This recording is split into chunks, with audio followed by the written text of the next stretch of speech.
Hello, everybody. Welcome back to Coaches Co-Creating, episode 29. And today we're going to talk about, the topic is, be careful what you wish for. So, Amanda, what do you think about that statement? Be careful what you wish for. Do you think you need to be careful about what you're wishing for?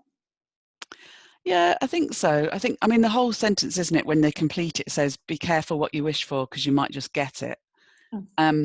And so for me, what that speaks of is actually being intentional with your thoughts. So you're not just like scrambling for the next best thing all the time, thinking the grass is greener. So when I'm thinking about being intentional, it's not necessarily wishing that the day was better. It's my intention is, I will see the good in today, so I will make it better.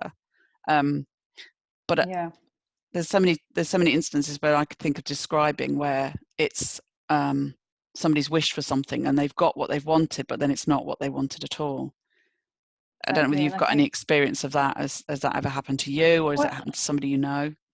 Well, I think, like you said, if you're wishing for something that you haven't got, I guess you're looking to get something in the future that's going to make you feel better in the present, aren't you? So it's like when you're making that wish, if you break it down, you're not feeling happy or grateful about what you've got at the moment, possibly. Yeah. So you're just wishing to get out of this situation and to have a different situation. And you probably don't think about it, do you? You're just wishing quickly.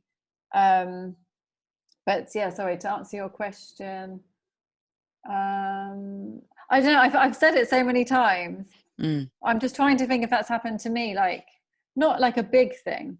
Maybe small things have happened to me, where it's like, yeah, be careful what you wish for, and then I think the thing that I'm thinking of is when you are wishing for something, it's you've got to be kind of prepared to take the whole caboodle. So, for instance, well, no, this is serious because I mean, I've had friends of mine who have wanted children, and that's perfectly understandable. And they've had a child who's been particularly difficult, had special needs, or hearing problems, or some sort of other disabilities. And whilst you can say they've got what they wanted, I'm sure if you ask them, they didn't want their child to have difficulties. They didn't want the disabilities. So, you could use that as a very serious example of where, to be careful what you wish for, but they would never swap it. They would always want to have that child no matter what. Wow, that's interesting. So, but the thing is, when we make these wishes, we're so quick, aren't we? It's not like we think about it. We just like, oh, I wish. And normally when you make that wish, like this kind of, in this example, it's like, oh, I wish things could be different, or I wish this. You say it normally out of frustration, don't you? Yes. Do you think so? Yeah. Or you've had enough. It's like, I wish things could be different. Yeah. Well, I mean, I remember taking my exams when I was a child thinking I wish I was a cat, because cats can just loll around the house. They don't have to do revision. But actually I wasn't serious. Can you imagine if that wish came true as a genie? I don't think I've ever wished I was a cat before. You see, you're getting the impression now, that the true impression that I'm quite lazy. So there you go. You're definitely not lazy. But I think the good thing as well, like when we were talking about when setting your intentions, it's like they say, don't they, be grateful first. So do your gratitude in the morning and then set your intentions. It's like they both go together, because I guess when you're feeling grateful and present, you're going to be more focused on what you really want, not what you want that's going to make you feel better in the moment, because you're already feeling good because you're grateful.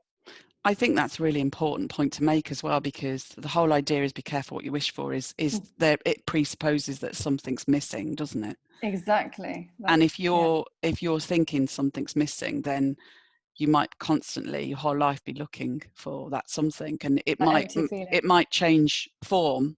So you get the house, you get the car, you get the lover, you get the but you're always looking for something else. And it's like you say, it's about resting in the present moment and thinking, oh my God, I've got so much already.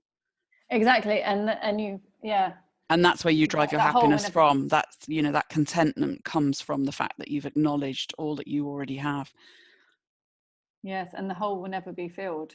if it's from the outside. No, this is very interesting. So should we wrap us up there? And if you're watching the replay, come and join us on LinkedIn for the full-blown conversation. We'll see you there. See you there.